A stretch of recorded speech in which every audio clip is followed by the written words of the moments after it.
عدن جب تک گھر سے باہر رہتی ان کا دل مختلف خدشات میں گرا رہتا۔ اب اسے جاتے دیکھ کر انہیں پھر سے بے چینی لگ گئی تھی۔ اللہ کی امان میں انہوں نے ایک بار پھر دور جاتی وین کو دیکھا۔ محمد عالم کے صرف دو ہی بیٹے تھے، نواب عالم اور میر عالم۔ نواب عالم جتنے فرما بردار اور سلجھے ہوئے انسان تھے، میر عالم اتنے ہی نافرمان اور شیطانی صفت کے حامل تھے۔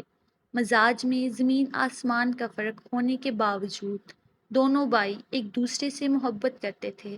ان دونوں کی شادیوں کے بعد محمد عالم نے تمام زمین اور جائیداد ان دونوں میں آدھی آدھی تقسیم کر دی تھی۔ چنانچہ وہ دونوں اپنی اپنی فیملیز کے ہمراہ الگ گھر میں شفٹ ہو گئے۔ نواب عالم کے تین بچے تھے، عبداللہ، حیدر اور عدن، جبکہ میر عالم کے چار بیٹے تھے۔ چاروں ہی آوارہ صفت اور گھٹیا مشاغل کے دلدادہ تھے۔ نواب عالم کی جتنی قدر و منزلت تھی، میر عالم گاؤں کی اتنی ہی ناپسندیدہ شخصیت تھی۔ آئے دن لڑائی فساد، زمینی جھگڑے، لوگوں کی بیٹیوں کو بلا وجہ تنگ کرنا اور بہت سی حرکتوں کی وجہ سے صرف ایک یہی خاندان تھا۔ ان کی ان غلط حرکتوں کی وجہ سے گاؤں والے مل کر انہیں گاؤں سے نکل جانے پر مجبور کر دیا تھا۔ میر عالم کو دھچکا اس وقت لگا جب پنچایت کے اس فیصلے میں نواب عالم بھی شامل تھے۔ وہ اس وقت اپنی تینوں دوستوں کے ہمراہ کلب کی سیڑھیوں پر بیٹھا وسکی کے گھونٹ گھونٹ بھر رہا تھا۔ اندر چلنا، ادھر ہی بیٹھ گیا ہے، احمد نے اسے سیڑھیوں پر بیٹھا دیکھ کر کہا۔ نو آئی ایم اوکے، اس نے ایک اور گھونٹ بھر کر کہا۔ اس کی آنکھیں آہستہ آہستہ سرخ ہو رہی تھیں، لیکن نظریں اب بھی آنے جانے والے لوگوں پر مرکوز تھیں۔ وہ چاروں وہاں آنے والے لوگوں پر اپنا اپنا تبصرہ کرتے ہوئے بے ہنگم کہکے لگا رہے تھے۔ فرحان نے میرا دماغ چاٹ لیا ہے تیرا پوچھ پوچھ کر، احمد نے دوسری بوتل اس کی طرف بڑھاتے ہوئے کہا۔ لیو ہر، زہر لگتی ہے مجھے ایسی لڑکیاں۔ اس نے دوسری بوتل بھی منہ سے لگا لی۔ تو تجھے شہد کون سی لگتی ہیں یہ بھی بتا دے، ارسلان نے بے ڈنگے انداز میں ہنستے ہوئے پوچھا، لیکن دوسری بوتل سے صرف چند گھونٹ لینے کے بعد ہی وہ جواب دینے سے قاصر تھا۔ یہ شہر کی ایلیٹ کلاس کے بگڑے ہوئے نوابزادے تھے، ان تمام خوبیوں سے لبریز جو اپر کلاس کے اس ٹائپ کے کسی بھی لڑکے میں ہو سکتی ہیں۔ اس وقت وہ نشے میں دھت ارد گرد سے غافل کلب کی سیڑھیوں پر گرے پڑے تھے۔ Good morning every one, sorry میں آج لیٹ ہو گیا، دائم نے ڈائننگ ٹیبل کی چیئر گھسیٹتے ہوئے کہا۔ اٹس اوکے بیٹا، ہم آتی ہیں۔ طلال احمد کی بات پر وہ بتیسی نکال کر ناشتے کی طرف متوجہ ہو گیا۔ دائم، آج مجھے سمیا کی طرف جانا ہے، کچھ دیر بعد سارا نے کہا۔ تو چلی جائیں ممی، اس میں پوچھنے والی کون سی بات ہے، اس نے لاپرواہی سے کہا۔ پوچھ نہیں رہی، میں بتا رہی ہوں کہ تم بھی میرے ساتھ چلو گے۔ نیہا کو شاپنگ کروانی ہے اور اتنے دن سے تم اس طرف نہیں گئے، آخر منگیتر ہے، وہ تمہاری کچھ تو خیال کرو۔ او پلیز مام، یو نو مجھے ان فضول کاموں میں کوئی دلچسپی نہیں ہے۔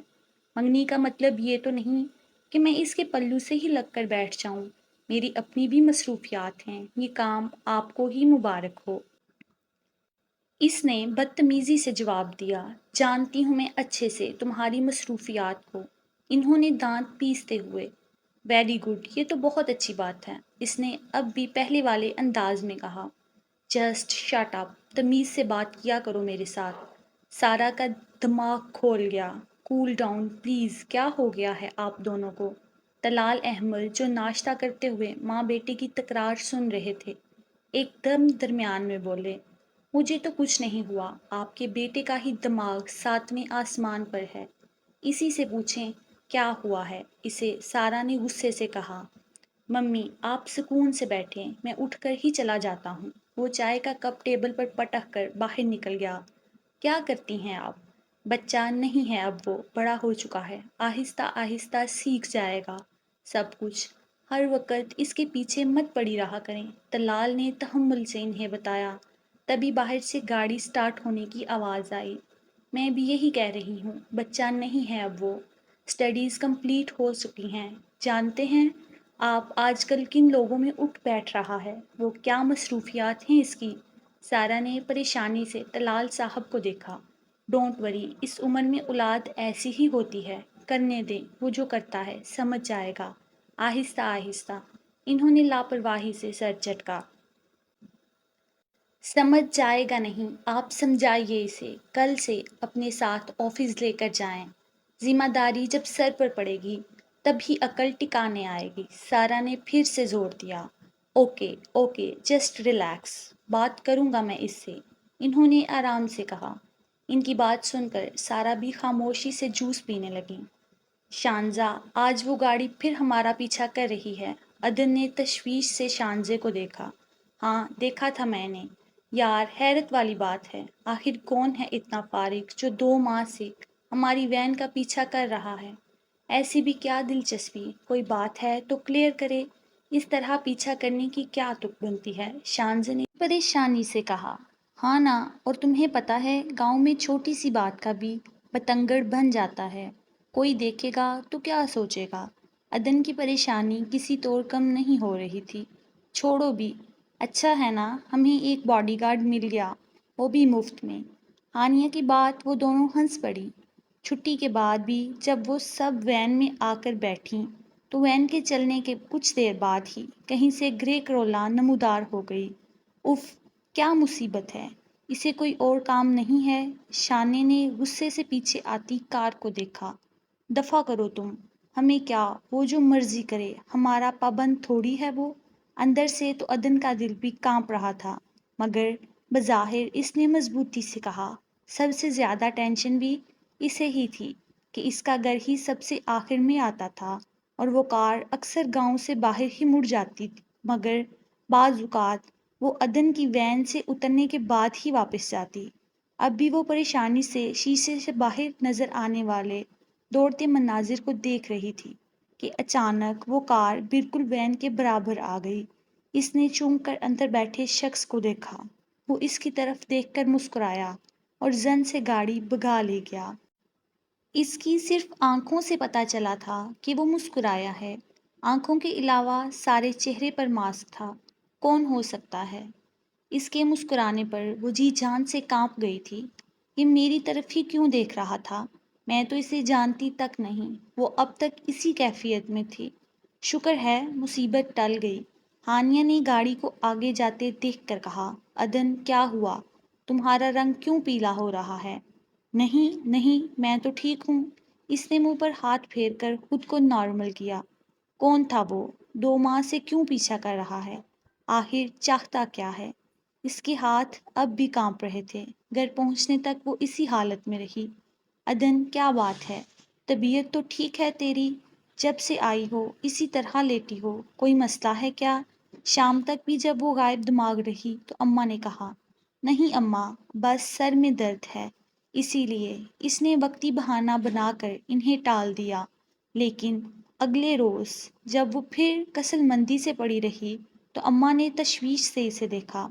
تو بتاتی کیوں نہیں ہے؟ کیا ہوا ہے تجھے؟ کالج بھی نہیں گئی آج؟ سب ٹھیک تو ہے؟ وہ تو کبھی بیماری میں بھی چھٹی نہیں کرتی تھی، تو پھر آج؟ اماں کا پریشان ہونا بجا تھا۔ ٹھیک ہوں اماں، بس آج دل نہیں کر رہا جانے کو۔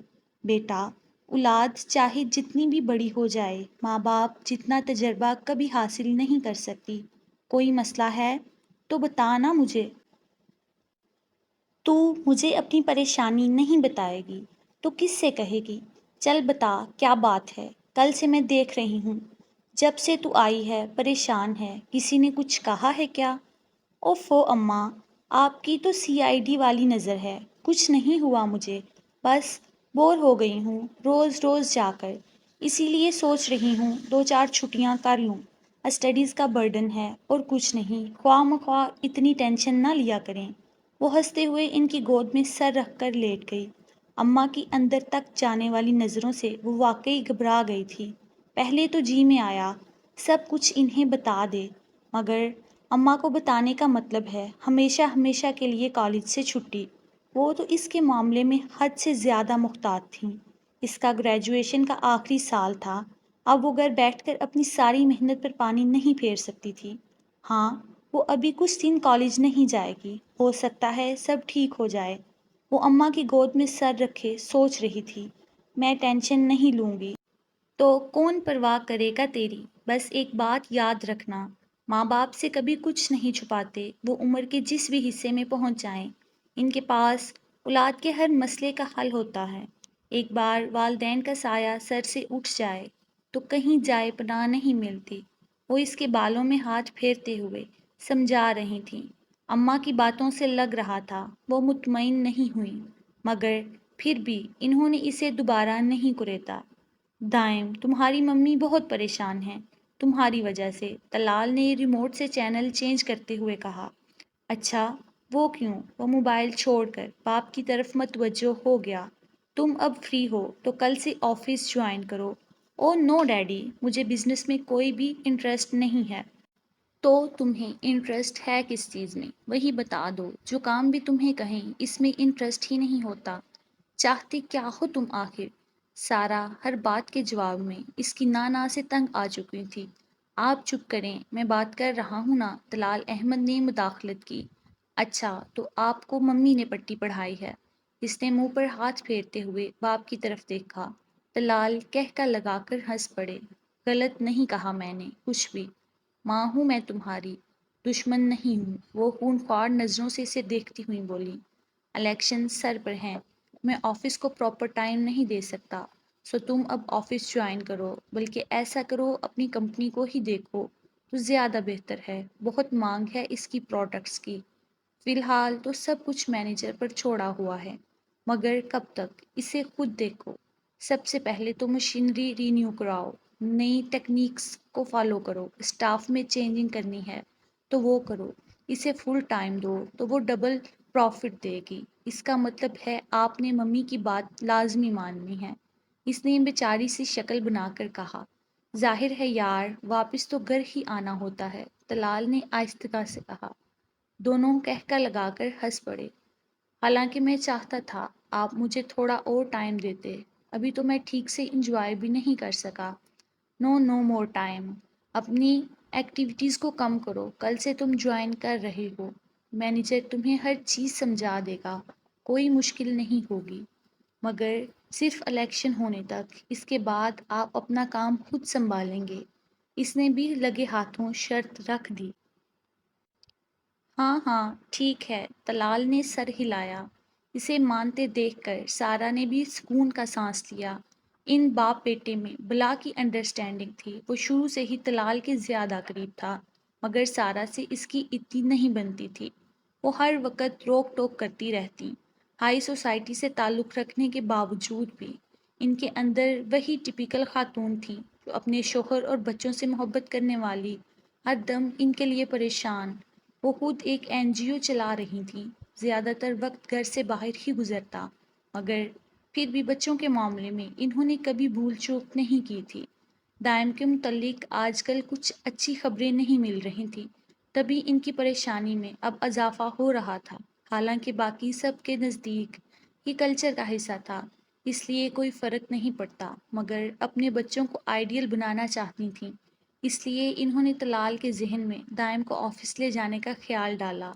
طلال احمد ایک جانے مانے انڈسٹریلسٹ اور نامور سیاستدان تھے۔ ان کے 4 بچے تھے، ریان، عنایا، سارم اور دائم۔ ریان اور عنایا دونوں شادی شدہ تھے۔ شادی کے بعد ریان کراچی، جبکہ عنایا اپنے شوہر کے ساتھ انگلینڈ میں سیٹل تھی۔ سارم بھی انگلینڈ میں اپنی ایجوکیشن کمپلیٹ کر رہا تھا، جبکہ ریان باپ کے ساتھ مل کر بزنس کو وسیع سے وسیع تر کر رہا تھا۔ اب بھی وہ کراچی میں بزنس سیٹ کرنے کی وجہ سے خود بھی وہیں سیٹل ہو گیا۔ دائم ان کا سب سے چھوٹا اور لاڈلا بیٹا تھا۔ سارا چاہتی تھی کہ وہ بھی سارم کی طرح باہر سے ہی ڈگری لے، مگر وہ دائم تھا، ہر معاملے میں اپنی مرضی کرنے والا، اس نے یہیں رہ کر پڑھنے کو ترجیح دی، اور طلال نے ہمیشہ کی طرح اسی کا ساتھ دیا۔ آج سارم واپس آ رہا ہے شام کی فلائٹ سے، سارا نے اطلاع دی۔ کیوں؟ کیا مطلب کیوں؟ گھر آ رہا ہے وہ، پابندی ہے کیا اس کے آنے پہ؟ اف ممی، آپ کو میری ہر بات الٹا سمجھ آتی ہے۔ میں یہ پوچھ رہا تھا وہ ہمیشہ کے لیے پاکستان آ رہا ہے یا کچھ دنوں کے لیے؟ یہ تھوڑی کہا ہے وہ گھر ہی نہ آئے، اس نے منہ بناتے ہوئے کہا۔ ابھی اس کے چند تھیسز رہتے ہیں، پھر وہ ہمیشہ کے لیے آ جائے گا، لیکن اپنے آفس کو اس کے حوالے کرنے کے خواب دیکھنا چھوڑ دو، اپنا کام خود سنبھالو۔ کیوں؟ میں کیوں دوں گا اس کو؟ Can run it on my behalf. وہ انگلی میں کی چین گھماتا باہر کی طرف بڑھ گیا۔ سارن سے اس کی گاڑی چھینتی تھی۔ وہ جو بھی کہتا سارم ڈیڈی کی طرح اس کی ہر بات مانتا۔ اب بھی اس نے یہی سوچا تھا کہ سارم کے آتے ہی وہ آفس اس کے حوالے کر کے ہر ذمہ داری سے آزاد ہو جائے گا، مگر ممی نے ایک بار پھر اس کی ساری خوش فہمیوں پر پانی پھیر دیا تھا۔ رات کے اس پہر وہ اپنے دوستوں کے ہمراہ سڑک پر آوارہ گردی کر رہا تھا۔ آج ارسلان کیوں نہیں آیا؟ اس نے چوئنگم منہ میں ڈالتے ہوئے باقی دونوں سے پوچھا۔ اس کا ٹھکانہ گرلز کالج ہے، میرا تو خیال ہے وہ رات کو بھی وہیں کھڑا رہتا ہے۔ احمد اس کے ہاتھ پر ہاتھ مار کر ہنس دیا۔ تبھی اس کے موبائل کی بیل ہوئی۔ ہیلو، ہاں لو میرے سامنے ہی ہے، خود ہی اس سے بات کر لو۔ احمد نے اس کی جانب موبائل بڑھایا۔ اس نے اجنبے سے فون پکڑ کر کان سے لگایا۔ ہیلو، اس کے جواب میں نسوانی آواز سن کر فون کان سے ہٹا کر اسکرین آن کی۔ اسکرین پر موجود نام دیکھتے ہی ماتھے پر بل پڑ گئے۔ اس نے فون کاٹ کر واپس احمد کی طرف اچھال دیا۔ تجھے کون سی آگ لگی تھی جو پہلی بار ہی میرے متعلق ساری انفارمیشن اسے دے دی؟ عجیب بلا پیچھے پڑ گئی ہے۔ احمد نے جواب میں ہنستے ہوئے موبائل کیچ کیا۔ تو اس کا فون کیوں نہیں اٹھاتا؟ وہ بیچاری ہمیشہ یہی کہتی ہے، میں جب بھی اسے فون کروں اس کا نمبر آگے سے مصروف ہی ہوتا ہے۔ میں نے اس کا نمبر بلیک لسٹ میں ڈالا ہوا ہے۔ اس کی بات سن کر ان دونوں کے منہ سے ہنسی کے فوارے پھوٹے۔ ویسے ایک بات تو ہے، ہل تو بھی گیا تھا وہاں جا کر۔ شارق نے اسے آنکھ مارتے ہوئے کہا۔ ظاہر ہے کوئی بھی نارمل انسان پہلی بار وہاں جاتا تو ایک بار پاگل تو ضرور ہو جاتا۔ پھر دوبارہ کب جانے کا ارادہ ہے؟ سارم نے پوچھا۔ فی الحال تو موڈ ہے نہ ٹائم، پھر کبھی دیکھیں گے۔ چل جیسے تیری مرضی، جب موڈ ہوا تو بتانا۔ وہ دونوں اس کے ساتھ چلنے لگے۔ آج وہ ایک ہفتے بعد کالج آئی تھی اور اب سب سے نوٹس اکٹھے کرنے میں مگن تھی۔ عدن، میرے ساتھ بازار تک چلو گی؟ مجھے کچھ چیزیں خریدتی ہیں، ابھی چھٹی میں کافی ٹائم تھا۔ جب شانزے نے اس سے کہا، ہرگز نہیں، پاگل ہو گئی ہو کیا؟ اماں سے جوتے کھانے کا مجھے کوئی شوق نہیں ہے۔ پلیز یار، مجھے کچھ چیزیں لینی ہیں ارجنٹ، ہم وین کے آنے سے پہلے واپس آ جائیں گے۔ پلیز منع مت کرنا، مگر پلیز نہ منع نہیں کرنا۔ وہ ہانیہ کی بچی بھی نہیں جا رہی، اب کس کے ساتھ جاؤں میں؟ اچھا تو پھر وین کے آنے سے پہلے ہی آنا ہے، دیر بالکل نہ ہو۔ کچھ پش پیش ڈال کر وہ بالآخر راضی ہو گئی۔ چادر اوڑھنے کے بعد وہ اس کی ہمراہ چل دی۔ سڑک پر تیز تیز چلتے ہوئے عجیب سا احساس ہونے پر اس نے پیچھے مڑ کر دیکھا تو پاؤں کے نیچے سے زمین نکل گئی۔ اس نے فوراً شانزے کا ہاتھ زور سے پکڑ لیا۔ وہ گاڑی ہمارے پیچھے آ رہی ہے۔ شانزے نے ایک نظر پیچھے مڑ کر دیکھا، پھر خاموشی سے دوبارہ چلنے لگی۔ کیا ہوا؟ تم بول کیوں نہیں رہی؟ عدن، تم لوگوں کے فیملی ایشوز تو نہیں چل رہے کسی کے ساتھ؟ کوئی دشمنی وغیرہ؟ کیا مطلب؟ اس نے حیران نظروں سے شانے کو دیکھا۔ تم پچھلا ایک ہفتہ کالج نہیں آئی تو پورا ایک ہفتہ اس گاڑی نے بھی وین کا پیچھا نہیں کیا، مگر آج ہی یہ گاڑی پھر سے۔ جسٹ شٹ اپ شانزے، تم مجھے ایسا سمجھتی ہو؟ نہیں یار، تمہیں غلط نہیں سمجھ رہی میں۔ اس نے اس لیے پوچھا تھا کہ فیملی ایشوز تو نہیں چل رہے کسی کے ساتھ؟ اس کے دماغ میں چکر چلنے لگے۔ ہمارا تو کسی کے ساتھ کوئی دشمنی نہیں، تو پھر یہ کون ہے؟ ایک بات تو واضح تھی، وہ اسی کے پیچھے آتا تھا۔ خوف نے چاروں طرف سے اسے اپنی لپیٹ میں لے لیا۔ شانزے، واپس چلو، مجھے بازار نہیں جانا۔ اب اسے احساس ہو رہا تھا کہ کالج سے نکل کر اس نے کتنی بڑی غلطی کی ہے۔ پلیز یار، اب ہم اتنا آگے آ گئے ہیں، وہ سامنے ہی تو شاپ ہے، بس 10 منٹ لگیں گے۔ وہ اس کا ٹھنڈا ہاتھ تھامتے ہوئے تیز تیز چلنے لگی۔ ایک بار پھر سے اس نے پیچھے مڑ کر دیکھا، لیکن اب وہ گاڑی وہاں نہیں تھی۔ دکانوں کے اندر داخل ہو کر اس کی سانس بحال ہوئی۔ شانزے اپنے لیے چیزیں پسند کر رہی تھی، مگر وہ غائب دماغی سے ادھر ادھر دیکھ رہی تھی۔ کون ہو سکتا ہے وہ؟ کیوں آتا ہے میرے پیچھے؟ مجھے اماں کو سب بتا دینا چاہیے تھا۔ ہاں، آج جا کر میں اماں کو سب کچھ بتا دوں گی، پھر بابا خود ہی سارے معاملے سے نپٹ لیں گے۔ وہ کھڑی سوچ رہی تھی کہ شانزی نے اس کا کندھا ہلایا۔ چلو چلیں۔ ہو گئی شاپنگ؟ ہاں ہو گئی۔ وہ دکان سے باہر نکل آئیں۔ پریشان مت ہو، تم انکل سے بات کرنا، سب ٹھیک ہو جائے گا۔ اچھا یہ دیکھو میں نے تمہارے لیے خریدا ہے۔ ہیں؟ کہاں گیا؟ ادھر ہی تو تھا۔ وہ شاپروں کو ایک ہاتھ سے دوسرے میں منتقل کر رہی تھی۔ او نو، اب کیا ہوا؟ یار وہ ریڈ بیگ تو وہیں پر رہ گیا۔ اس نے افسوس سے ماتھے پر ہاتھ مارا۔ تم پاگل ہو گئی ہو کیا؟ دھیان کہاں تھا تمہارا؟ اب پھر واپس جانا پڑے گا۔ اگر وین آ گئی تو سوری یار، وہ پیچھے ہی تو ہے، دکان میں ابھی لائی، بس 1 منٹ۔ وہ دوڑتے ہوئے واپس اسی دکان میں گھس گئی۔ عدن وہیں سڑک پر کھڑی پیچھے دیکھ رہی تھی۔ السلام علیکم مس عدن نواب عالم، کیسے مزاج ہیں آپ کے؟ وہ جو کوئی بھی تھا اس کے بالکل قریب آ کر کھڑا ہو گیا۔ کون ہو تم؟ وہ بدک کر 2 قدم پیچھے ہوئی۔ یہ بھی پتہ چل جائے گا، اتنی جلدی بھی کیا ہے؟ یہ کہہ کر اس نے اسے بازو سے پکڑ کر پاس کھڑی کار کی جانب گھسیٹا۔ چھوڑو، چھوڑو مجھے، کون ہو تم؟ کہاں لے جا رہے ہو؟ چھوڑو مجھے، بچاؤ بچاؤ! وہ چیختے ہوئے لوگوں کو مدد کے لیے پکار رہی تھی۔ چھوڑ دو اسے، کون ہو تم اور کہاں لے جا رہے ہو؟ ارد گرد کے لوگ یہ منظر دیکھ کر اکٹھا ہو گئے۔ ان میں سے فوراً ایک آگے بڑھ کر بولا، مگر سامنے والے کے پاس ریوالور دیکھتے ہی اس کی زبان بند ہو گئی۔ 1 منٹ کے اندر دفع ہو جاؤ سب یہاں سے، ورنہ ادھر ہی بھون دوں گا۔ اس نے ریوالور کا رخ ان لوگوں کی جانب کیا۔ 2 سیکنڈ میں ہی وہاں سے ہر کوئی غائب ہو گیا۔ اس نے دھکا دے کر عدن کو گاڑی کے اندر ڈالا۔ اندر بیٹھی عورت نے فوراً اس کی ناک پر رومال رکھ دیا۔ بے ہوش ہونے سے پہلے آخری چیز جو اسے نظر آئی وہ اس ماسک والے شخص کا چہرہ تھا۔ آج اس کا آفس میں پہلا دن تھا۔ دوپہر تک وہ مینیجر کے ساتھ ہی سر کھپاتا رہا، پھر خاک بھی پلے نہ پڑا۔ اوف ڈیڈی، کہاں پھنسا دیا آپ نے مجھے! ابھی مینیجر کے جانے کے بعد وہ ریلیکس ہوا ہی تھا کہ کوئی بے دھڑک انداز میں دروازہ کھول کر اندر آ گیا۔ واہ بھئی واہ، بڑے ٹھاٹھ باٹ ہیں، لگتا ہے بچہ راہ راست پر آ گیا ہے۔ آنے والے کو دیکھ کر اس کی پوری آنکھیں کھل گئیں۔ What a pleasant surprise! کب آیا تو؟ بتایا تک نہیں یار، وہ علی سے ملتے ہوئے بے پناہ خوشی اور حیرت سے ملے جلے تاثرات کے ساتھ کہہ رہا تھا۔ پرسوں ہی آیا ہوں اور آج سو سے ملنے آیا۔ کب سے جوائن کیا آفس؟ کیوں انکل کا بزنس ڈبونے کا ارادہ ہے؟ ڈیڈی کے زور دینے پر ہی آیا ہوں، ورنہ مجھے رتی برابر بھی دلچسپی نہیں ہے۔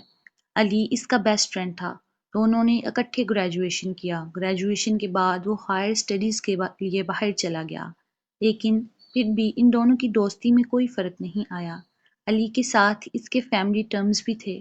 آج پھر اتنے سالوں بعد وہ اس کے سامنے تھا۔ چل اٹھ، کہیں باہر چلتے ہیں، تمہارے چکر میں لنچ بھی گول ہو گیا۔ اور گھر میں سب کیسے ہیں؟ سب ٹھیک ہیں، سالم آیا ہوا ہے کل سے۔ وہ باتیں کرتا اس کے ہمراہ آفس سے باہر نکل گیا۔ ابھی تک عدن نہیں آئی، میرا دل ہول رہا ہے۔ اتنی دیر ہو گئی۔ کوئی بات نہیں اماں، آ جائے گی، دیر سویر ہو جاتی ہے۔ پہلے تو اسی وقت تک آ جاتی ہے، پتہ نہیں اب تک کیوں نہیں آئی۔ آج اتنے دنوں بعد تو گئی ہے وہ، ظاہر ہے جو حرج ہوا ہے وہ بھی تو پورا کرنا ہے۔ بابی کی تسلی پر اماں کا دل کانپ رہا تھا۔ ان کی نگاہیں بار بار گیٹ سے ہو کر پلٹ آتیں، گھڑی کی سوئیاں آہستہ آہستہ آگے سرک رہی تھیں، مگر عدن کو نہیں آنا تھا، سو وہ نہ آئی۔ اب تو بابی کو بھی باقاعدہ پریشانی ہونے لگی تھی۔ اماں جلے پیر کی بلی کی طرح صحن میں چکر کاٹ رہی تھیں۔ اتنے میں بابا اور عبداللہ بھی گھر آ گئے۔ عدن ابھی تک گھر نہیں آئی۔ اماں بابا کو دیکھتے ہی پھپک پھپک کر رو دیں۔ کیا؟ چھٹی ہوئے تو 4 گھنٹے ہو چکے ہیں، اب تک تو کیوں نہیں آئی؟ وین کب کی آ کر جا چکی؟ اماں نے روتے ہوئے بتایا۔ عبداللہ گاڑی نکالو فوراً، بابا نے کانپتی آواز میں کہا۔ عبداللہ نے فوراً گاڑی نکالی اور ان کا رخ عدن کے کالج کی جانب تھا۔ کہاں جا سکتی ہے وہ؟ اسے تو راستوں تک کا ٹھیک سے علم نہیں، خدا نہ کرے کچھ غلط نہ ہو گیا ہو۔ اماں کے دل میں ہر طرح کے وہمیں سر اٹھانے لگے۔ اللہ نہ کرے اماں، بس دعا کریں وہ بخیر و عافیت گھر پہنچ جائے۔ بڑی کی نسبت چھوٹی بابی اماں کے زیادہ قریب تھیں۔ یا اللہ میری بچی کی حفاظت کرنا، اسے اپنے حفظ و امان میں رکھنا۔ وہ جائے نماز پر بیٹھیں، رب کے حضور گڑ گڑا رہی تھیں۔ شام ہو چکی تھی۔ عبداللہ اور بابا اب تک واپس نہیں آئے تھے۔ اماں کی آنکھیں ایک پل بھی نہ سوکھی تھیں۔ عشاء کے بعد گاڑی کا وصل سنتے ہی وہ اٹھ کھڑی ہوئیں۔ بابا تھکے قدموں سے صحن میں رکھی چارپائی پر آ بیٹھے۔ کیا ہوا؟ کچھ پتہ چلا؟ کہاں ہے عدن؟ آپ اسے ساتھ کیوں نہیں لائے؟ اماں بے قراری سے ان کی طرف بڑھیں۔ آپ لوگ بھول کیوں نہیں رہے؟ میرا دل بیٹھا جا رہا ہے، خدا کے لیے کچھ تو بتائیں، کہاں ہے میری بچی؟ ہم نے سارا کالج چھان مارا مگر وہاں سوائے چوکیدار کے اور کوئی نہیں تھا۔ عدن کی تصویر دیکھنے پر اس نے بتایا چھٹی سے پہلے اس نے کسی لڑکی کے ساتھ اسے باہر جاتے دیکھا تھا۔ سارے اسپتال بھی چیک کر آئے ہیں، کہیں کچھ پتہ نہیں چلا۔ عبداللہ نے سر ہاتھوں میں گراتے ہوئے بتایا، ہرگز نہیں، جھوٹ بول رہا ہے وہ، اس نے بلا کہاں جانا ہے؟ وہ تو کبھی کالج سے باہر نہیں گئی۔ اماں نے فوراً اس کی بات کو جھٹلایا۔ اس کی صرف ایک ہی سہیلی ہے، شان سے، آپ اس سے جا کر پتہ کریں، شاید اسے کچھ علم ہو۔ بابی کی بات پر بھائی فوراً کھڑے ہوئے۔ بابا فاطمہ ٹھیک کہہ رہی ہے، ہمیں شانزے سے معلوم کرنا چاہیے۔ کچھ دیر بعد بابا اور عبداللہ شانزے کے گھر موجود تھے۔ خیریت چودھری صاحب، آپ اس وقت رات کو؟ شانزے کا باپ انہیں اس وقت دیکھ کر ٹھٹکا تھا۔ علیم الدین تمہاری بیٹی کہاں ہے؟ گھر پر ہی ہے جی۔ مگر بات کیا ہے؟ سب خیریت تو ہے نا؟ ہاں خیریت ہے، اسے بلاؤ، ہم نے اس سے بات کرنی ہے۔ انہیں بیٹھک میں بٹھا کر تھوڑی دیر بعد جب وہ لوٹے تو شانزے ان کے ہمراہ تھی۔ دیکھو بیٹا، ہم تم سے جو کچھ پوچھیں وہ سچ سچ بتانا۔ کیا چھٹی سے کچھ دیر پہلے عدن تمہارے ساتھ کالج سے باہر گئی تھی؟ جی انکل، وہ میرے ساتھ ہی آئی تھی۔ دراصل مجھے کچھ چیزیں خریدنی تھیں بازار سے، اسی لیے میں اس کو ساتھ لے گئی تھی، مگر شاپنگ کے بعد جب میں باہر آئی تو ایک بیگ دکان میں ہی بھول آئی۔ میں اسے لے کر جب واپس آئی تو عدن وہاں پر موجود نہیں تھی۔ میں نے اسے کافی ڈھونڈا مگر وہ نہیں ملی۔ میں سمجھی شاید واپس چلی گئی ہے، لیکن وہ کالج میں بھی نہیں تھی۔ اس نے ساری سچویشن منو ان بیان کر دی۔ وہ اب تک گھر نہیں پہنچی۔ آئی ایم سو سوری آپ لوگوں کو ڈسٹرب کیا۔ ابھی ابھی اس کا میسج آیا ہے کہ وہ وہیں خالہ کے گھر چلی گئی تھی۔ وہ دوپہر سے نہیں آئی، اس لیے ہم پریشان ہو گئے تھے۔ عبداللہ نے فوراً کہانی بنائی۔ نواب عالم نے آنکھیں میچ لیں۔ چلو عبداللہ، وہ اٹھ کھڑے ہوئے۔ اس نے بھی فوراً ان کی پیروی کی۔ بھائی ابھی وہ دروازے میں ہی تھا کہ شانزے کی پیچھے سے آواز آئی، جی مجھے نہیں پتا عدن نے آپ لوگوں کو بتایا یا نہیں، مگر میں آپ کو بتانا چاہتی ہوں۔ کیا؟ پچھلے 2 ماہ سے ایک گاڑی ہماری وین کا پیچھا کر رہی ہے۔ پہل تو ہم نے اتنا نوٹ نہیں کیا، مگر وہ مسلسل پیچھا کرتی رہی۔ روز ہمیں پریشانی ہوئی۔ صبح ٹائم اور چھٹی کے وقت وہ برابر ہمارا پیچھا کرتا تھا، لیکن پچھلا 1 ہفتہ عدن کالج نہیں آئی تو وہ گاڑی بھی ہمارے پیچھے نہیں آئی۔ آپ کہنا کیا چاہتی ہیں؟ عبداللہ کے ماتھے کی رگیں تنی۔ پلیز آپ تحمل سے میری بات سنیں، ان میں آپ کا ہی فائدہ ہے۔ آج جب میں اور عدن بازار جا رہی تھیں تب بھی وہ گاڑی ہمارا پیچھا کر رہی تھی، مگر مارکیٹ میں داخل ہونے کے بعد وہ کہیں نظر نہیں آئی۔ نمبر دیکھا تھا آپ نے؟ کیا نمبر تھا اس کا؟ اس نے بے چینی سے پوچھا۔ نہیں، نمبر کا تو نہیں پتا، ہاں مگر وہ گرے کلر کی کرولا ہے، بس اتنا پتا ہے۔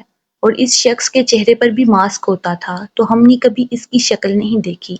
شانزے کی باتیں سن کر اس کے اپنے قدموں پر کھڑا رہنا مشکل ہو گیا۔ وہ آہستہ آہستہ بیرونی دروازے کی طرف بڑھ گیا۔ اماں ان کے انتظار میں دروازے میں ہی کھڑی تھیں، مگر نواب عالم کے جھکے ہوئے کندھے دیکھ کر ان کی ساری امیدوں پر پانی پھر گیا۔ اماں کبھی آپ کو عدن نے کسی گاڑی کے متعلق بتایا جو ان کی وین کا پیچھا کرتی تھی؟ اس کی بات پر اماں کا دل دہل گیا۔ کون سی گاڑی؟ کون پیچھا کرتا تھا؟ عبداللہ نے ساری بات اماں کی گوش گزار دی۔ اماں نے سنتے ہی کلیجہ تھام لیا۔ ہماری تو کسی سے کوئی دشمنی بھی نہیں ہے، کون کر سکتا ہے ایسا؟ ہائے، کس کی نظر لگ گئی میرے ہنستے بستے گھر کو؟ رات آہستہ آہستہ بیت رہی تھی۔ آج رات کی سیاہی ان کے چہروں پر کیا کالک ملنے والی تھی، وہ سب باخبر تھے۔ سے یہاں محصور ہوئے کتنے دن ہو گئے تھے، وہ حساب رکھنا بھی چاہتی تو نہیں رکھ سکتی تھی۔ اغوا ہونے سے لے کر اب تک اس کو بے ہوشی کے انجیکشن دیے جا رہے تھے۔ وہ جب بھی ہوش میں آتی چیخنے چلانے لگتی، نتیجتاً ایک اور انجیکشن اس کے بازو میں لگا دیا جاتا۔ اب کی بار جب وہ ہوش میں آئی تو ساکت نگاہوں سے چھت کو گھورے جا رہی تھی، اس بات سے بے خبر کہ کوئی اس کے انمول وجود کو کوڑیوں کے بھاؤ بیچ چکا ہے۔ امی، اس کے لبوں سے سسکی برآمد ہوئی، ایک آنسو آنکھ سے نکل کر تکیے میں جذب ہو گیا۔ وہ بمشکل سہارا لے کر اٹھی اور کمرے کی واحد کھڑکی کے پاس آئی جس کے اندرونی سائڈ پر مضبوط گرل لگی تھی۔ جہانگیر، میں تمہیں کبھی معاف نہیں کروں گی، میری بد دعا ہے تم ساری زندگی سکون سے ترسو گے، تمہیں ایک پل بھی چین نصیب نہ ہوگا، عبرتناک انجام ہوا تمہارا۔ آخر کس چیز کا بدلہ لیا ہے تم نے مجھ سے؟ اب تک تو سارے گاؤں کو خبر ہو چکی ہوگی۔ بابا تو جیتے جی مر جائیں گے۔ آہ، کس عمر میں کون سا دکھ مل گیا انہیں، کیا میری وجہ سے؟ وہ گرل کے ساتھ ساتھ ٹکائے رونے لگی۔ اتنی دیر میں دروازہ کھلا اور ایک لڑکی کھانے کی ٹرے اٹھائے اندر چلی آئی۔ اتنے دنوں سے بھوکی تھی، اب کھانا دیکھ کر اس میں انکار کرنے کی شکل نہ تھی۔ وہ لڑکی کھانا رکھ کر واپس چلی گئی۔ دوسری بار دروازہ کھلا، اب وہ لڑکی کھانے والے برتن واپس لے جا رہی تھی۔ دروازہ کھلنے پر اس کو باہر سے ڈھول کی موسیقی اور گھنگروؤں کی ملی جلی آوازیں آئیں۔ خطرے کی گھنٹیاں اس کے چاروں اطراف بجنے لگیں۔ مارے خوف کے وہ فوراً اپنی جگہ سے اٹھ کھڑی ہوئی۔ سنو، یہ کون سی جگہ ہے؟ پلیز مجھے بتاؤ میں کہاں ہوں اس وقت؟ تمہیں تو پتہ ہے نا؟ وہ بھاگ کر اس لڑکی کے سامنے آئی۔ اس سے کیا پوچھتی ہو؟ مجھ سے پوچھو، میں بتاتی ہوں۔ کہاں ہو تم؟ اور تم یہاں کیا کھڑی ہو منہ اٹھا کر دیکھ رہی ہو؟ چلو جاؤ یہاں سے۔ نہایت ہی نامناسب لباس میں ایک عورت کمرے میں داخل ہوئی۔ لڑکی کھانے کے برتن لے کر فوراً واپس چلی گئی۔ جہاں تم اس وقت موجود ہو اس شہر کا ریڈ لائٹ ایریا ہے۔ اس نے عدن کے سر پر بم پھوڑا۔ کچھ پل کے لیے کائنات کی ہر شے تھم گئی۔ اس کی آنکھوں کے آگے اندھیرا چھا گیا۔ نہیں نہیں، ایسا نہیں ہو سکتا، بکواس کر رہی ہو تم، جھوٹ بول رہی ہو۔ نہیں، میرے ساتھ ایسا نہیں ہو سکتا۔ ساتوں آسمان ایک ہی مرتبہ اس کے سر پر ٹوٹ پڑے۔ ایسا ہو چکا ہے ڈارلنگ، اب تم اپنی تیاری پکڑو، بہت جلد میں تمہارا بندوبست کر دوں گی۔ دروازہ پھر سے مفکل ہو گیا۔ سیڑھیاں چڑھتی اس عورت کو عدن کی بھیانک چیخیں اور دستک سنائی دے رہی تھی۔ وہ اس وقت اپنے تینوں دوستوں کے ہمراہ گاڑی کے بونٹ پر بیٹھ کر کوک کے گھونٹ بھر رہا تھا اور ساتھ ہی ویکینڈ کے لیے کوئی پلان سیٹ کر رہا تھا جب اس کے موبائل پر ایک انجان نمبر سے کال موصول ہوئی۔ ہیلو جی، فرمائیے کیا تکلیف ہے آپ کو؟ میرے پاس اتنا فالتو ٹائم نہیں ہے اور آئندہ مجھے فون مت کرنا۔ دوسری جانب کی بات پوری سننے سے پہلے ہی اس نے لائن کاٹ دی۔ عجیب مصیبت ہے، ہاتھ دھو کر پیچھے پڑ گئی ہے۔ باقی تینوں اسے حیرت سے دیکھ رہے تھے۔ اسی کا فون تھا؟ احمد نے مسکراتے ہوئے پوچھا۔ اس کے علاوہ بھی کوئی مصیبت ہو سکتی ہے تو ایک بار چلا کیوں نہیں جاتا؟ چل ایسا کرتے ہیں کل رات ہی چلتے ہیں، ویسے بھی سنا ہے کچھ نیا وہاں پہ ہے۔ کیا؟ یہ تو وہاں جا کر ہی پتہ چلے گا، مجھے تو صرف اتنا ہی بتایا تھا اس نے۔ تم لوگ ہی جاؤ، میرے پاس ٹائم نہیں ہے۔ کیوں؟ تو نے کون سا مارکا مارنا ہے جو ٹائم نہیں ہے؟ بس کل ہم چاروں جائیں گے، ڈن ہو گیا۔ نو یار پلیز، میرا بالکل موڈ نہیں ہے۔ پہلے تیرے پاس ٹائم نہیں تھا، اب موڈ نہیں ہے، مسئلہ کیا ہے تمہارا؟ کل کو ہمیں بھی کہے گا پلیز میرے پاس ٹائم نہیں ہے، اور نہ ہی میرا موڈ ہے تم لوگوں سے ملنے کا۔ شٹ اپ، میں نے ایسا کچھ نہیں کہا۔ تو پھر چلنا یار، کیا بگڑ جائے گا تیرا؟ ارسلان نے بھی کہا۔ اوکے، صرف تم لوگوں کے کہنے پر جا رہا ہوں، بٹ زیادہ دیر ہرگز نہیں بیٹھوں گا، اور اسے بھی اچھی طرح سے سمجھا دینا آئندہ مجھے ہرگز کال نہ کرے۔ یہ ہوئی نا بات۔ احمد سب سے زیادہ خوش تھا، اسے خاص طور پر اس کو ساتھ لانے کا حکم ملا تھا۔ عبداللہ یہ معاملہ پولیس میں لے جانا نہیں چاہتا تھا، اس لیے اس نے ذاتی طور پر اپنے دوست ایس پی دانیال سے بات کی۔ اس لڑکی کے بیانات سے ایک بات تو واضح تھی کہ وہ گاڑی عدن کے ہی پیچھے آتی تھی۔ اگر وہ اس روز مارکیٹ سے ہی کڈنیپ ہوئی ہے تو ارد گرد کے لوگوں کو ضرور معلوم ہوگا۔ اگر پھر بھی کسی کو نہ پتا ہوا تو وین کا ڈرائیور تو ہے نا، یہ کیسے ممکن ہے؟ 2 ماہ سے صبح و شام گاڑی پیچھا کرتی ہے اور اس نے نوٹ نہیں کیا؟ کسی نے تو نمبر دیکھا ہوگا نا گاڑی کا۔ اب تم یہ معاملہ مجھ پر چھوڑ دو، انشاءاللہ جلد از جلد میں مجرم تک پہنچ جاؤں گا۔ اس نے عبداللہ کو تسلی دی۔ وہ خفیہ طور پر عدن کی تلاش کی مہم شروع کر چکا تھا۔